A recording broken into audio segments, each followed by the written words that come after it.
Hello, ladies, gentlemen, and friends. Welcome back or welcome to the Rooster Life. I'm Rico, and I'm here for a show and tell re-unboxing video of the Evercade VS Premium Pack. This is a retro game console by Blaze, who maybe you might remember for their first Sega Mega Drive revival a few years ago. They made the first of many Mega Drive new retro consoles, which was actually neat because you could use your original game. It has the cartridge slot. You would read the cartridge, extract the ROM, and play it on an emulator. Funny thing, they didn't go that way for this console, and its portable counterpart, the Evercade EXP. Instead, they still went for physical media, physical cartridges, but they are making, releasing their own cartridges with a proprietary system. And that's quite neat. It is a niche thing, okay? This is not your usual console full of almost legal games that you can purchase on AliExpress and other e-commerce sites. Evercade is based in the UK actually, and yeah, it satisfies a particular need that legally playing retro games, actual retro games, on physical media that you can collect. Okay, so it is a niche thing, but I find it's pretty good. Okay, so price. This is the premium pack. It comes with two controllers. These are USB controllers. I think there are other compatible controllers that you can use. Also, you can buy separately more controllers from Blaze.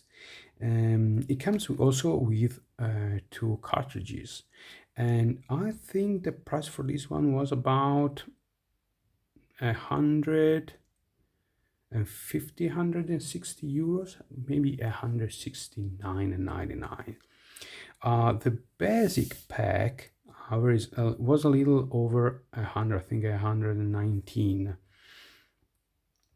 and I think it's well worth it compared to other retro consoles like the Retrogame by Hyperkin, which I think they are quite overpriced here in Europe. This, I think you get pretty good deal. Okay, so before unboxing, okay, let's check the box itself. There are pictures of the games, including the two cartridges. So the two collections are a Data East collection and a Technos collection. The thing is, these are games that are actually available like on Steam or GOG and other stuff. So they games that were recently released. Okay, so they approach the publisher and got a license to publish the cartridges. As a matter of fact, while most cartridges are still in production and can be bought, some were already retired, so they went back to the limbo of abandonware because their license expired, like the Atari collections, for instance. And yeah, it is not surprising considering the number of Atari Mini and new consoles that were released in between 2023 2024. So yeah, it makes sense that the license for the games was time limited and eventually expired. So what you find inside the box, now what you find is the console itself. This shows the cartridges. Okay, it has two cartridge slots. You can actually hot swap the cartridges with the console on. You don't have to turn it off and on. Okay. Also, while there's the console itself has a memory which is used for updates and firmware updates, the actual games, save states, and so on are saved inside the cartridge. The idea for this is that you could have the Evercade VS, okay, the home console, and the EXP, the portable handheld, and you could just put your cartridge in any console and have your saved games and stats ready.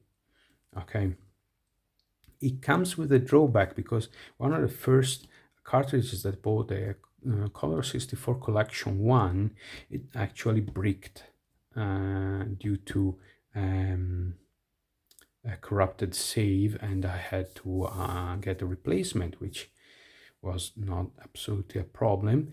In Italy, the main seller is Amazon.it, Italian Amazon, and that's where I bought the games. And the good thing about Amazon is getting substitutions and replacements is easy. It just takes a little bit of time, but it is inexpensive, not expensive. You don't pay anything at all. It's free.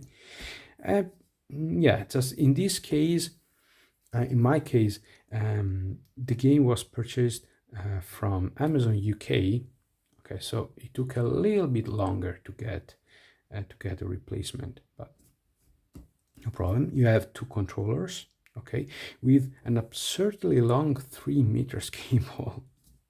A few days ago, I took out my old SNES and Mega Drive controllers, original controllers, and I was amazed at how short the cables used to be back then. But yeah, okay. Compatible with many third-party controllers, dual cartridges, up to 4 players. Naturally depends on the game. Okay, there's Wi-Fi. There's another interesting feature. It has Wi-Fi. You can actually don't recall if you can play online multiplayer, but there are leaderboards and you can upload your high scores and challenges and stuff like that. Okay, and the output is full HD 1080p, okay, which is another very good thing. So the reason why I bought this is because of the having, you know, legally owning these games. Okay, and that's no other way to put it. Okay, so yeah, I have an original physical media of this game, so I can play it. But that's just me naturally. Okay, you do you. So that's what's the main reason. Also, they're publishing, they're releasing games for the Amiga, for the Commodore 64, which reminds me of my youth, and of course it was it does a certain appealing to that. Okay, so let's unbox it. I already did an unboxing video of this one. I presented it during one of my live stream on my main channel, Rico da Rooster, but I recorded with my old phone and the quality wasn't great, so let's do it again. So the box is nice.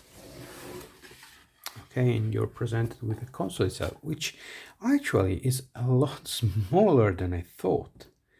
Okay, it's basically the size of it's a little bit, maybe it's a tad larger than a Raspberry Pi, I suppose. Okay, it is small. It is, however, it doesn't feel cheap.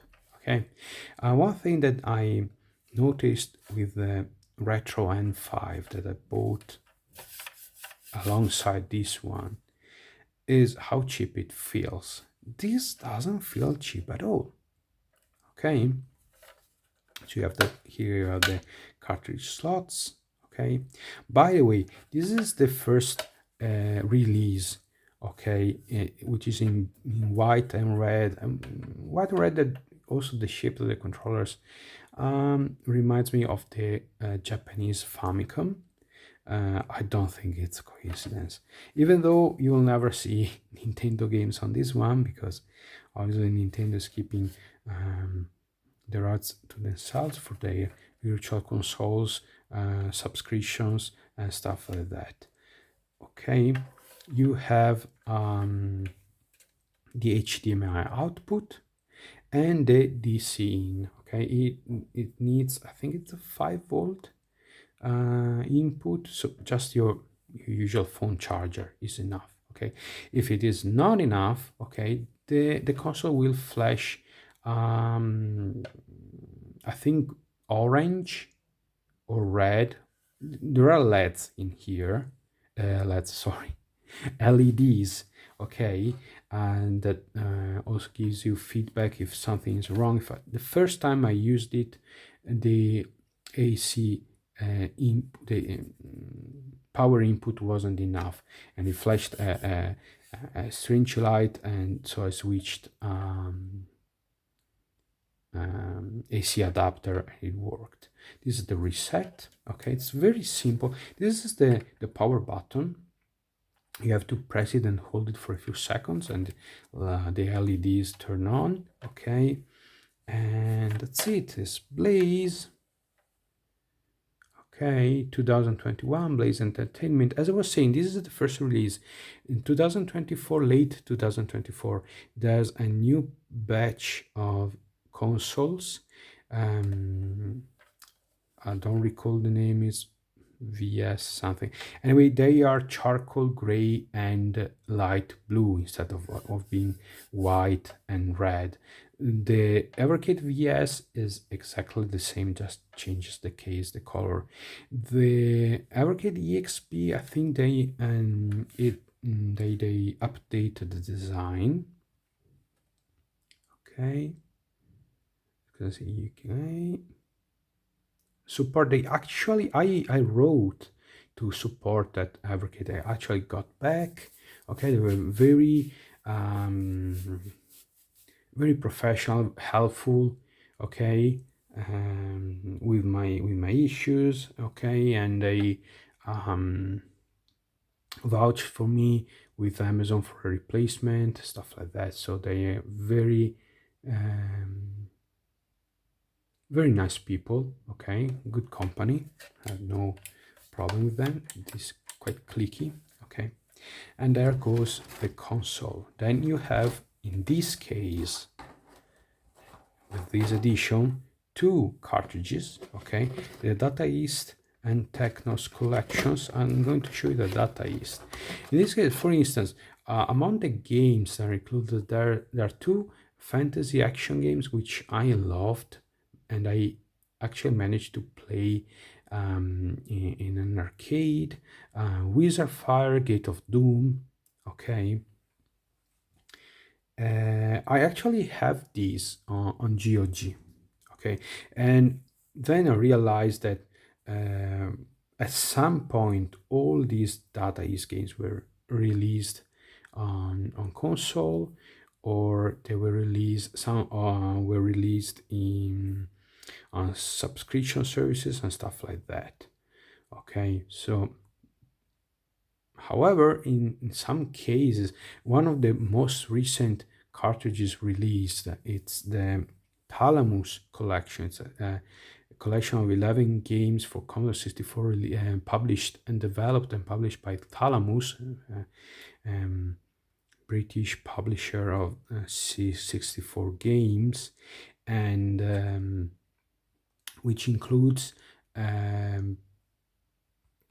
Retrograde, a game that I played in my When Nostalgia Hits series back in my Rico the Rooster channel, and there's a full release there, and that's a game that I knew and that you cannot get anywhere else. So preservation, okay, there's a lot of talking about game preservation these days in 2024. This is Blaze's answer to that. So they, just like GOG, they get in touch with publishers who might still have the rights to license some old games, and they do so. Cartridges, the price in Italy, they go from 20 to about 30 euros. I think the price should be about 20-25 euros. Okay, some of them, however, they're not, as I said before, you cannot find them on Amazon, which is the official seller here in Italy, because their license expired, so they're not produced anymore. You have to go on eBay, on second-hand market, and they are quite pricey. There's a collection in particular, which was it, the Pico something collection, not the Pico Arcade. Okay, I remember because included there was the Mega Drive version of The Immortal, which is a game that I have in cartridge, and by the time I got these in early 2024, it wasn't available anymore, and you could buy it on eBay, and you still new shrink wrapped, but it was selling for 60 euros, stuff like that. So I pass. Otherwise, if you go for games that are still being produced, okay, 25 euros, it's about what you're expecting. There are also new retro looking games. There's a collection with Farmer Simulator for Commodore 64, Planet X2, and Petsky Robots by David Murray, the 8-bit guy, and other stuff like that. Other retro looking modern games, okay, and there it is. So you find the cartridge, okay, which is this one. They are a little bit hassle to take out and put away correctly, so and you have a little instruction manual, which reminds me of the leaflets, of the booklets that you find in those, together with those almost legal game collections for the C64 on tape in news agents and other shops. Yeah, they present the game, they give you the controls. So the games they're run through an emulator. They are actually fine-tuned. The controls are fine-tuned, okay. So they are ready to go. There are save state options, and you can also run challenges, high score challenges, then post your high scores. Yeah, for instance, these are arcade games. So for instance, there's a button to insert credits. It's not on free game. Okay, that's strange. I would have changed all the games to free play. Okay, but yeah, it's not a problem. It's part of the charm. Okay, put in the virtual coin. Gate of Doom. These I remember. The first time I saw these in the arcade, it was like 92. I was fresh game. Um, Me and my friends, especially my friend Dave, we were very into Dungeons and Dragons. So seeing an arcade action game set in a fantasy world with knights wielding huge flails and stuff like that was amazing. Too bad we were probably too old when Tower of Doom and Shadow over Mistara came out. Otherwise, who knows? And that's it. Okay, I think they are pretty good. Because there's selection available to buy now. Games. Okay, there are every year there are a few new releases. The newest one is the Thalamus collection that I mentioned before, as well as the Tomb Raider trilogy 1 to 3. Now they have a new new hardware, new cartridge hardware that with more storage, so they can fit newer retro games. Okay, that from the CD-ROM era, so that require a few hundred megabytes of data. Okay, and they did so. Then Tomb Raider 1, 2, and 3 in this collection. Still haven't tried it. And finally, we have, now this is where it is a bit lacking, if I have to say. So you have the two controllers, okay, and you have the USB cable that should go to the AC adapter, but no AC adapter because, well, it's not wrong. Okay, you can pick one, whatever you fancy, and probably you already have quite a few AC adapter with USB-A port because of mobile phones and stuff like that, smartphones. So they didn't add it. And okay, also the HDMI cable, I think it wasn't included. If I remember correctly, it wasn't included. Again, I had 2 or 3 lying around, so that wasn't a problem. Okay, but yeah, if you go for this, check if what's included. Okay, let me check if there's a table of contents here.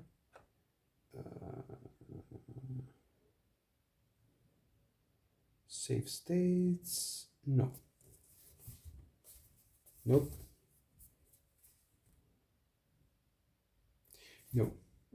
And as you can see, I repeat myself, but officially licensed games, this is the big selling point of the console, okay? That's something when we're talking about retro games and abandonware.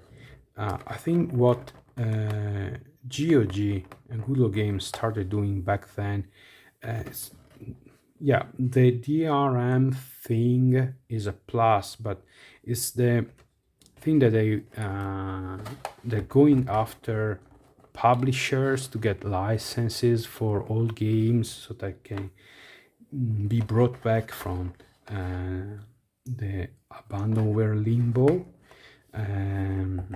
That's what they're really commendable for, and this is what in its own way Blaze is doing with this console, okay, which is actually good. Probably I show you I could show you briefly the user interface. It's quite intuitive.